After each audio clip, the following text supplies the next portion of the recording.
জুলাই ঘোষণাপত্রের দাবিতে 6 দিনের জনসংযোগ কর্মসূচি নাগরিক কমিটি এবং বৈষম্য বিরোধী ছাত্রদের। ভ্যাট বাড়ানোর সিদ্ধান্তে ক্ষুব্ধ ব্যবসায়ীরা, সংকটে পড়বে ব্যবসা বাণিজ্য, চাপ বাড়বে ভোক্তাদের।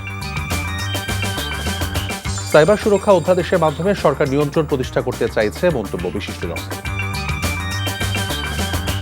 সরকার পতনের পরও সড়কে নৈরাজ্য, চাঁদাবাজি কমেনি, বেড়েছে দুর্ঘটনা, যাত্রী কল্যাণ সমিতি।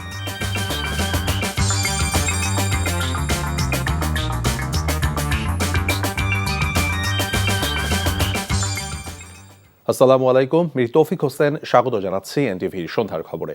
ক্রাউন 7 শিরোনাম দেখছিলেন, এবার বলছি পুরো খবর। জুলাই গণঅভ্যুত্থানের ঘোষণাপত্র বাস্তবায়নে 6 দিনের জনসংযোগ কর্মসূচি দিয়েছে বৈষম্য বিরোধী ছাত্র আন্দোলন এবং জাতীয় নাগরিক কমিটি।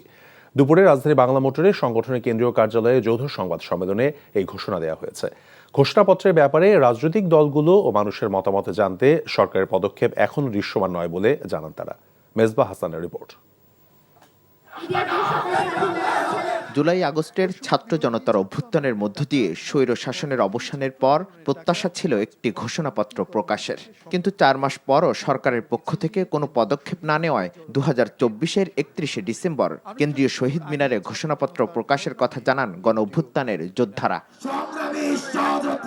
কিন্তু শেষ পর্যন্ত সরকারের পক্ষ থেকে ঘোষণাপত্র প্রকাশের কথা জানানো হলে রোড ফর ইউনিটি কর্মসূচির মাধ্যমে সরকারকে 15 দিনের আলটিমেটাম দেওয়া হয়। বিন্দুমাত্র বিশ্বাসঘাতকতা করার চেষ্টা করে তাকে সমূলে উৎপাদিত করতে হবে। এরপর 4 দিন পার হলেও সরকারের কার্যকরী উদ্যোগ নেই বলে মনে করেন ছাত্র নেতারা। সংবাদ সম্মেলনের মাধ্যমে নতুন কর্মসূচির ঘোষণা দেন তারা। আগামী 6 জানুয়ারি থেকে 11 জানুয়ারি পর্যন্ত দেশব্যাপী আমরা কর্মসূচি ঘোষণা করছি, যেখানে আমরা মানুষের কাছে লিফলেট বিতরণ করব, আমরা সমাবেশ করব এবং বিভিন্ন মাত্রার জনসংযোগ করব। কারণ এই প্রোক্লেমেশন অফ রেভলিউশনে আশা আকাঙ্ক্ষা, মানুষের যে আশা আকাঙ্ক্ষা রয়েছে, সেটি কি বিষয়ে তারা কি দেখতে চায় এই প্রোক্লেমেশনে, সেটির প্রতিফলনের জন্য আমরা মানুষের কাছে, আমরা আমাদের জায়গা থেকে ছুটে যেতে চাই। তাই আমাদের আহ্বান থাকবে এই জাতীয় গুরুত্বপূর্ণ বিষয়টি সরকারকে তৎপর হওয়ার জন্য। এ সময় জাতীয় গুরুত্বপূর্ণ বিষয়ে সরকারকে আরো কার্যকরী উদ্যোগ নেওয়ার আহ্বান জানান তারা।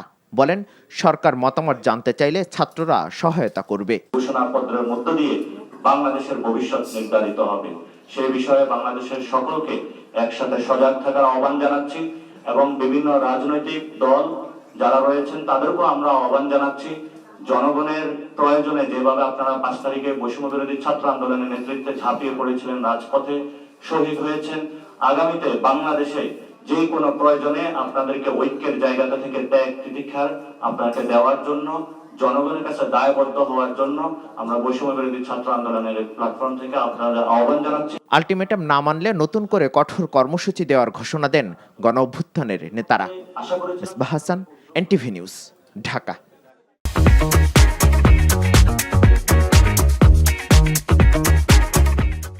মূল্য সংযোজন কর বা ভ্যাটের আওতা আরও বাড়ানোর উদ্যোগ নিয়েছে জাতীয় রাজস্ব বোর্ড এনবিআর। কম ভ্যাট রয়েছে এমন অন্তত 43 ধরনের পণ্য এবং সেবার উপর ভ্যাট বাড়িয়ে 15% আরোপের প্রস্তাব করেছে এই সংস্থাটি। উচ্চ মূল্যস্ফীতির এই সময়ে ভ্যাট বাড়ালে সাধারণ ভোক্তার উপর নতুন করে ব্যয়ের চাপ তৈরি হতে পারে বলে মনে করছেন অর্থনীতিবিদরা। অন্যদিকে আলোচনা ছাড়া একতরফা এমন সিদ্ধান্ত নেওয়ার ফলে ক্ষুব্ধ ব্যবসায়ীরা। তারা বলছেন, এতে মানুষের ক্রয় ক্ষমতা কমবে, নতুন করে সংকটে পড়বে ব্যবসা বাণিজ্য। আরাফাত ইসলামের রিপোর্ট। রাজস্ব আদায়ে আইএমএফের শর্ত পূরণ করতে গিয়ে হঠাৎ ভ্যাট ও সম্পূরক শুল্ক সহ নিত্য প্রয়োজনীয় বিভিন্ন পণ্য ও সেবায় কর বাড়ানোর উদ্যোগ নেওয়া হয়েছে। বাড়তি করের তালিকায় রয়েছে পোশাক, হোটেল, রেস্তোরাঁ, ওষুধ ও বিমানের টিকিট সহ 43 ধরনের পণ্য ও সেবা। অন্তর্বর্তী সরকারের এই সিদ্ধান্ত চলমান উচ্চ মূল্যস্ফীতিকে আরও উস্কে দেবে বলে মনে করছেন সংশ্লিষ্টরা। যদিও অর্থ উপদেষ্টা ডক্টর সালেউদ্দিন আহমেদ বলছেন, কর বাড়লেও জিনিসপত্রের দামে প্রভাব পড়বে না।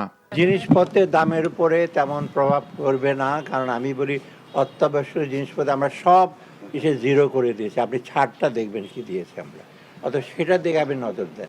দ্রব্যমূল্য ক্রমাগত বৃদ্ধির ফলে সাধারণ মানুষের জীবনে যখন হাঁসফাঁস অবস্থা, তখন ভ্যাট বাড়ানোর সিদ্ধান্তে মিশ্র প্রতিক্রিয়া ভোক্তাদের। একটা পানির বোতল আমি দিচ্ছি মনে করেন 1 টাকা ট্যাক্স, যার মাসে 10 লক্ষ টাকা ইনকাম, সেও কিন্তু 1 টাকা ট্যাক্স দিচ্ছে। তো তাহলে এটা তো বৈষম্য তৈরি হইলো। এই জন্য এই করটা খুব নমিনাল রাখা উচিত। দ্রব্যমূল্যের বাজার এমনি ঊর্ধ্বগতি, তার মধ্যে আরও যদি ভ্যাট ধরা হয় তাহলে এটা সবার জন্য আসলে কষ্টকর হবে। উচ্চ মূল্যস্ফীতির এই সময়ে নতুন করে কর আরোপ ভোক্তার উপর চাপ আরও বাড়বে বলে মনে করেন অর্থনীতিবিদরা। একটা হতে পারত যে রাজস্ব আদায়টা এরকম ভ্যাট বা যেগুলো ইনডিরেক্ট ট্যাক্স আছে, পরোক্ষ কর, সেগুলোর উপরে না করে যদি আমরা ইনকাম ট্যাক্সেশনের মাধ্যমে যদি করতে পারতাম, তাহলে হয়তো জিনিসটা একটু ফেয়ার হতো। এই জন্যে আমি মনে করি যে শর্ট টু মিডিয়াম টার্মে ইনকাম ট্যাক্সেশনের নেটটাকে বাড়িয়ে হয়তো খুব বেশি আমাদের এই সরকারের রাজস্ব বাড়ানোর সুযোগটা কম। কোনো প্রকার আলোচনা ছাড়াই এমন সিদ্ধান্তে ক্ষোভ প্রকাশ করে এর প্রতিবাদে ব্যবসায়ী ঐক্যের ডাক দেওয়ার কথা বলেন রেস্তোরাঁ মালিক সমিতির মহাসচিব ইমরান হাসান।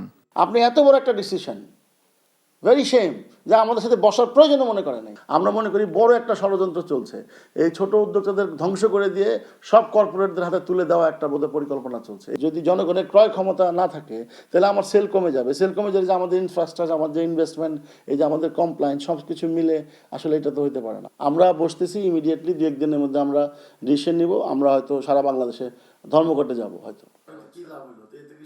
আরাফাত ইসলাম, এনটিভি নিউজ, ঢাকা।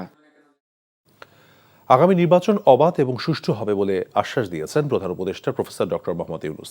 রাষ্ট্র অতিথি ভবন যমুনায় ব্রিটিশ এমপি রূপা হকের সঙ্গে সাক্ষাতে প্রধান উপদেষ্টা বলেন, বাংলাদেশের আগামী সাধারণ নির্বাচন সম্পূর্ণ অবাধ এবং সুষ্ঠু হবে। গত 3টি নির্বাচনে জনগণ ভোট দিতে পারেনি।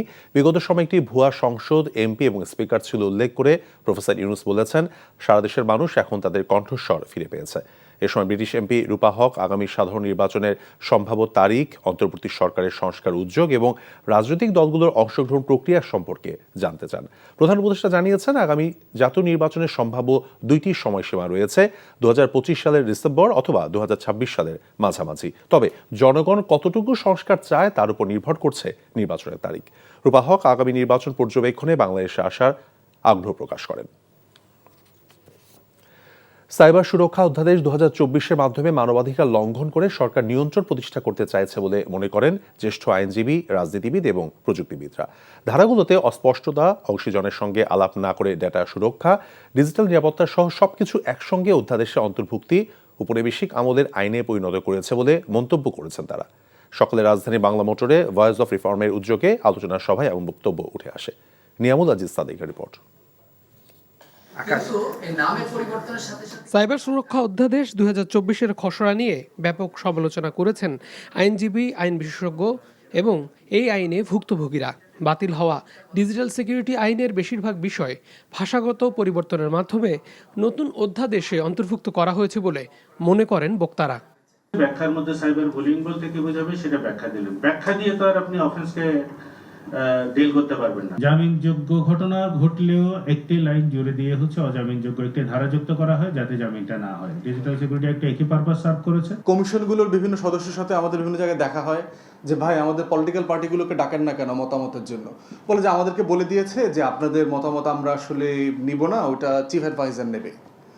তো এখন আমার সেকেন্ড প্রশ্ন হচ্ছে, এটা বাস্তবায়ন কি আপনারা করবেন? কে করবে? সাইবার বুলিং, ধর্মীয় বিশ্বাস, নারী ও শিশুদের জন্য তৈরি করা 8, 25, 26 ধারাগুলো অস্পষ্টতা আছে এবং নিরপরাধ মানুষ হয়রানির শিকার হতে পারে বলে মনে করেন তারা। বড় প্রশ্ন হলো অন্তর্বর্তীকালীন সরকারের অবস্থান কি এটা নিয়ে। তারা কি রক্ষা কবচগুলো চান? তারা কি চান যে মানবাধিকার সুরক্ষা করা হোক, এরকম করে মানুষজনকে রাতারাতি তুলে না নেওয়া হোক? আই থিঙ্ক আমার পরে দিদার বললে উনি সবচাইতে স্পষ্টভাবে বলতে পারবেন যে এটাতে কেন অন্তর্বর্তীকালীনের সরকারের অবস্থান আমাদের কাছে পরিষ্কার করা উচিত। বক্তাদের অনেকে বলেন, এনটিএমসিকে আড়িপাতা ও পুলিশকে ব্যাপক হয়রানির ক্ষমতাও এতে আছে, উপেক্ষিত আন্তর্জাতিক রীতিনীতি। আমরা তো আশা করবই যে আমরা এই নতুন সরকারে যেই আইনগুলি আনি সেগুলি ওই একই সমালোচনায় পড়বে না। Protects human beings, it does not protect religions. সেই জন্য blasphemy is not protected under international human rights law. আপনারা accountability কথা বলছেন, accountable to what? The government has to be accountable to the constitution and to the international treaties that it has signed.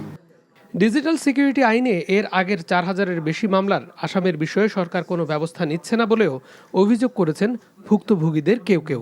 আমাদের এটা আগে বলা হয়নি, বলা উচিত। Niamul Aziz Sadek, NTV news, Dhaka.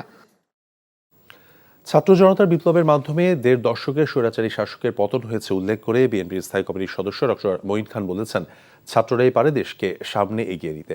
দুপুরে বাগেরহাটের মোড়লগঞ্জে উপজেলার আজিজিয়া মাধ্যমিক বিদ্যালয় মাঠে বিএনপির কেন্দ্রীয় কমিটির শিক্ষা বিষয়ক সম্পাদক, উন্মুক্ত বিশ্ববিদ্যালয়ের vice chancellor doctor ABM Obaidul ইসলামের সংবর্ধনা অনুষ্ঠানে তিনি একথা বলেন। মঈন খান বলেছেন, বিএনপির ভারপ্রাপ্ত চেয়ারম্যান তারেক রহমান তরুণদের যোগ্য করে গড়ে তুলতে নিরলসভাবে কাজ করে যাচ্ছেন। বিএনপির কেন্দ্রীয় কমিটির গবেষণা বিষয়ক সম্পাদক শামীমুর রহমান শামীম, গণশিক্ষা বিষয়ক সম্পাদক ডক্টর মোর্শেদ আসিফ হাসান সহ সিনিয়র নেতৃবৃন্দ সমাবেশে বক্তব্য রাখেন। তিনি নতুন করে গড়ে তুলছেন এই দেশ সেবা করার জন্য। ছাত্র জনতার বিপ্লবের কারণে এদেশের দীর্ঘ ১.৫ দশকের স্বৈরাচারী শাসন তার পতন হয়েছে এবং যারা স্বৈর শাসক তারা দেশ ছেড়ে পালিয়ে যেতে বাধ্য হয়েছে। তারা কেন এই দেশ ছেড়ে পালিয়ে যেতে বাধ্য হয়েছে, এই বিষয়গুলি কিন্তু আমাদের উপলব্ধি করতে হবে এবং তা থেকে আমাদের শিক্ষা নিতে হবে। বাংলাদেশ জামায়াতের আমির ডক্টর শফিকুর রহমান বলেছেন, শেখ হাসিনার সরকার এবং তার আত্মীয় স্বজন মিলিয়ে দেশের অর্থনীতিকে ধ্বংস করেছে। মানবিক দেশ গড়তে সবাইকে ঐক্যবদ্ধভাবে কাজ করতে হবে। সকালে কুষ্টিয়ার সরকারি কলেজ মাঠে জামায়াতের কর্মী সম্মেলনে তিনি এসব কথা বলেন। আমির বলেন, দেশের অপামর জনসাধারণ জনপ্রিয় ইসলামী ব্যাংক ধ্বংস করেছে শেখ হাসিনার পরিবার। ডাকাত এস আলমকে লেলিয়ে দিয়ে পরিবারে মিলে টাকা লোপাট করেছে। বিভিন্ন প্রকল্প থেকে নিজ দলের ঠিকাদার নিয়োগ করে দেশের টাকা লুট করেছে হাসিনা পরিবার। এ সময় দুর্নীতি দায়ে শেখ হাসিনার বোনের মেয়ের বিরুদ্ধে লন্ডনে দুর্নীতি দমন কমিশন জিজ্ঞাসাবাদ শুরু করেছে বলেও জানান তিনি। যারা দেশের মুক্তিযুদ্ধ এবং স্বাধীনতাকে নিজেদের মৌরসী তালুক মনে করতেন, দেশের সম্পদ লুণ্ঠন করে তারা বিদেশে পাচার করেছেন। এইভাবে যেখানেই মেগা উন্নয়নের কথা বলা হয়েছে সেখানেই মেগা ডাকাতি করা হয়েছে। দেশের টাকা দিয়ে যারা বিদেশে বেগমপাড়া গঠন করেছেন তারাই এই টাকা চুরি করেছে। স্বৈরাচারী আওয়ামী লীগ সরকার পতনের পরেও সড়কে নৈরাজ্য, চাঁদাবাজি কমেনি, বেড়েছে সড়ক দুর্ঘটনায় হতাহতের সংখ্যা। 2024 সালে দুর্ঘটনার সংখ্যা বেড়েছে 1.5% বেশি। দুর্ঘটনায় এক বছরে প্রাণ ঝরেছে 8,500-এর বেশি যাত্রীর। এমন তথ্য উঠে এসেছে যাত্রী কল্যাণ সমিতির সংবাদ সম্মেলনে। সকালে ঢাকা রিপোর্টার্স ইউনিটিতে বার্ষিক দুর্ঘটনার প্রতিবেদন প্রকাশ উপলক্ষে আয়োজিত সংবাদ সম্মেলনে সড়ক দুর্ঘটনা রোধে প্রয়োজনীয় ব্যবস্থা নিতে সরকারের প্রতি আহ্বান জানান সমিতির মহাসচিব মোজাম্মেল হক। বিগত সরকারের আমলে সড়ক দুর্ঘটনার প্রকৃত চিত্র দেখানো হয়নি অভিযোগ করে তিনি বলেন, দুর্ঘটনার সংখ্যা কমাতে চাপ প্রয়োগ করা হতো সরকারের পক্ষ থেকে। 2024 সালে 6,359টি দুর্ঘটনায় নিহত হয়েছে 8,543 জন, যা আগের বছরের চেয়ে 7.5% বেশি। এসব দুর্ঘটনায় 12,608 জন আহত হয়েছে বলে জানানো হয় সংবাদ সম্মেলনে। সরকার বদল হলেও সড়ক পরিবহনে কাঠামোগত কোনো পরিবর্তন আসেনি। চাঁদাবাজির কেবল হাত বদল হয়েছে। ফিটনেসবিহীন যানবাহন এখনও সড়কে চলছে। আইনের অপপ্রয়োগ চলছে। বিআরটিএ রাজস্ব আদায়ে ব্যস্ত। ট্রাফিক বিভাগ জরিমানা আদায়ের প্রতিযোগিতায় লিপ্ত। দুর্ঘটনায় সংঘটিত হওয়ার যাবতীয় উপাদান সড়কে বিছিয়ে রাখা হয়েছে। এমন পরিস্থিতিতে কেবলমাত্র সভা সমাবেশ আর বক্তৃতা বিবৃতি, পত্রিকায় বিজ্ঞাপন দিয়ে সড়ক দুর্ঘটনা নিয়ন্ত্রণ করা কোনোভাবে সম্ভব নয়।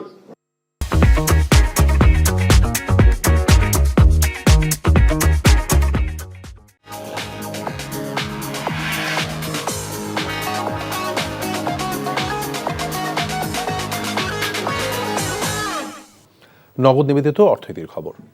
ঢাকা আন্তর্জাতিক বাণিজ্য মেলা চতুর্থ দিনে বেশ জমে উঠেছে। শনিবার ছুটির দিন হওয়ায় মেলায় ছিল ক্রেতা দর্শনার্থীদের ভিড়। ঢাকা সহ আশেপাশের জেলা থেকে মেলায় ভিড় জমিয়েছেন অসংখ্য মানুষ। মেলা প্রাঙ্গণ ঘুরে সব বয়সী মানুষ কিনেছেন তাদের পছন্দসই পণ্য। তবে কেনাকাটার পাশাপাশি ঘোরাফেরা আর আড্ডা দেওয়াও ছিল অনেকের উদ্দেশ্য। এদিকে বিক্রি অনেকটা ভালো হওয়ায় সন্তোষ প্রকাশ করেছেন মেলায় অংশ নেওয়ার প্রতিষ্ঠানগুলো। তবে বরাবরের মতোই পণ্যের মান আর দাম নিয়ে অভিযোগ আছে ক্রেতাদের। মূল্য ছাড় দিয়ে মানহীন পণ্য বিক্রির অভিযোগের পাশাপাশি খাবারের দাম এবং মান নিয়েও প্রশ্ন তুলেছেন অনেকেই।